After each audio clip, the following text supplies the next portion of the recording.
No, you see a bear, run away, or do whatever you're supposed to do. All right? So that also makes sense. Close vision is for dealing with things in a very meticulous detail. You never have to do that during a sympathetic event. Glands, nasal, lacrimal, gastric, all glands respond the same way. They're either dumping stuff into you or they're not. Okay? Stimulates secretion. You can cry, your nose is damp, your gastric juices are flowing, your pancreas is cranking out pancreatic juices. You're ready to eat, enjoy life, and cry about it. I grew up with Italians. That's the way it was. With opera, too, crying. So, sympathetic inhibits all of that. And a lot of this has to do with blood flow. So when you really think about it, in your nose and in your eyes, you're secreting fluids. Where does that fluid come from? Blood. That's it. It's a mucous membrane in your nose. It's a very small set of glands in your eye.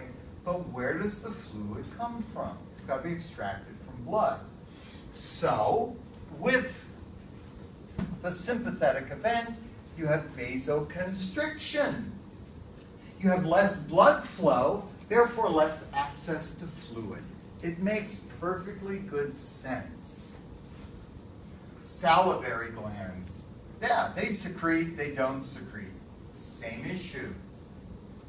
Sweat glands, no effect, and it stimulates sweat.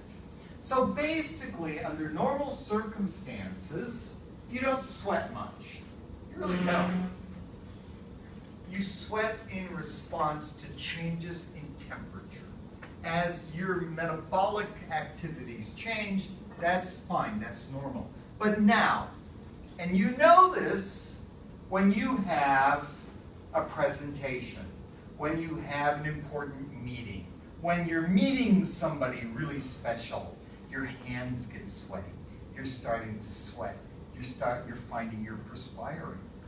It's like, oh my goodness, what's going on? You're having a sympathetic event. It's very simple. Your adrenal gland, once again, yeah, you don't stimulate it. You always have a small amount of adrenal hormones available. It doesn't matter if they're medullary or cortical. There's always a small amount available. And the sympathetic event increases the medullary adrenal production. That's norepinephrine and epinephrine, or noradrenaline and adrenaline. Epinephrine and adrenaline are the same thing. Erector pili, no problem, nothing, and you get goosebumps. Yay, you got goosebumps. Big deal. They don't do anything for you. Heart, low rate, so your rate remains low and steady. Here, your rate increases, force of contraction increases. And that's what I was showing you early on. Coronary blood vessels. If you have a low rate, does your heart have to beat as often? No. Do you need as much blood flow? No. Remember, muscle contractions need blood flow to bring oxygen to release the contraction. Now, your heart rate is going up, force of contraction is going up, you need more blood. The simple way to increase blood flow to the heart, vasodilation. The coronary vessels dilate, we have more access to blood. So really, as you work through these, you should be thinking, why does this support a sympathetic event, or why does it support a parasympathetic event? And it should make sense to you. When something doesn't make sense, that's when you ask questions about it. Urinary bladder, urethra, contraction of the bladder. It's easier to pee when you're relaxed than when you're tense, bottom line. All right?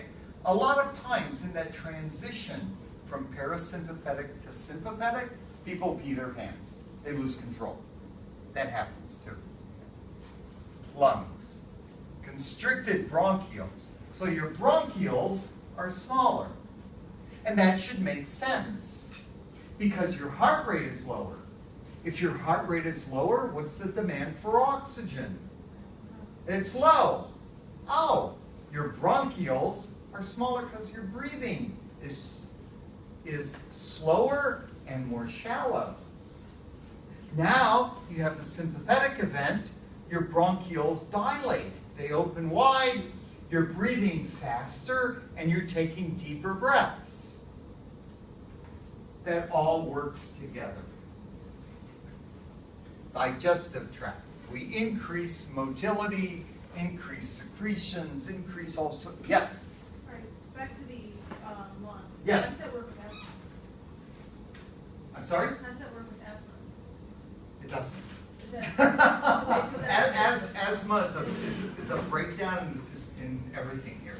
So with asthma, do you know what drug you would take for asthma? A bronchodilator? Because your bronchi are constricted and you can't open them. You go to take a breath, and you breathe in, and it's like, ugh. If you've ever seen, I hope you never have to deal with somebody that's having an asthma attack, but it's flippin' scary. And to a person watching, and it's worse for the person having it. So you need a bronchodilator to open up the bronchi so that you can pass more air. Yeah. That asthma is completely misunderstood. We probably know far less about asthma than we want to admit to. There might be an autoimmune component involved. There might be problems with nerve innervation involved. It's completely up in the air. Asthma is one of those disorders that we clearly treat the symptoms. And in treating the symptoms, typically you do it with bronchodilators. So, you know how all of that was originally discovered? Bronchodilators and everything, yeah. Turns out some animals produce bronchodilators. Defensive bronchodilators. You know which?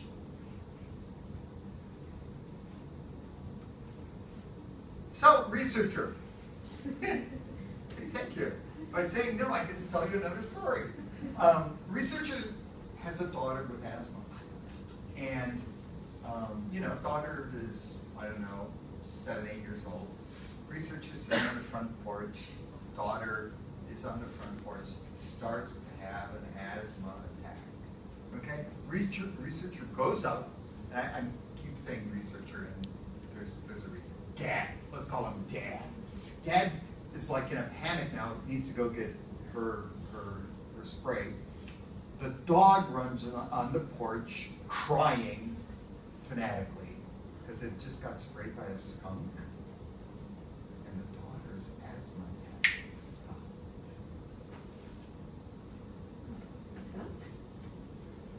Why does a skunk produce that nasty smell?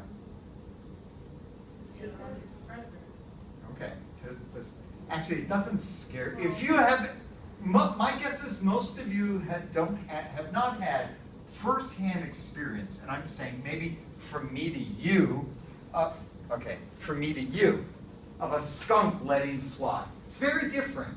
You go past the skunk on the freeway, it's not all that bad. Take my word for it. Skunk lets go where you are. It actually happened a couple weeks ago. It did? Yeah, my dog got sprayed. Oh, not nice, not pretty. It's a completely different event when you're close enough. because the skunk lets go of this god-awful aroma and at the same time releases a bronchodilator. Why? So that you get the full effect. And that's what happened. I have a cousin who had asthma. He loved driving by skunks on the freeway. He could always breathe more easily. You know, he would even like, oh, there's a skunk. Hit it. The dead ones. You know, because the smell lasted longer. It was free. So yeah. So you don't think of these things, you know? And the whole point was it was the research scientists who put 2 and 2 together that, oh, skunks release vasodilators. It made perfect sense. So, there you go. If you're ever having trouble, you know, keep a skunk around and just annoy them. Yeah. Oh, we were done with this page. Was there something else? No, asthma, right. I don't have anything good for you on asthma. Asthma is not an easy disease to explain. It's really poorly understood, and it's one of those diseases where we really do treat the symptoms. So it's, yeah. Your liver increases glucose uptake from food. So your liver is doing all sorts of things to allow you to extract glucose from the blood and store it. It gets stored in the liver, it gets stored in some of the muscles, it gets utilized by cells. That's later. No, actually, I guess we kind of passed that one. Because with your pancreas, you release insulin as a parasympathetic event. This allows glucose to get into cells, so you can use it.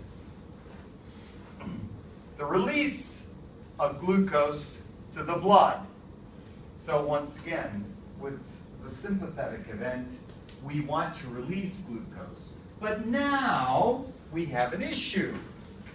You want to release the glucose, but at the same time you want to get it into cells. Under this event, the parasympathetic, you have the release of insulin to get glucose into cells.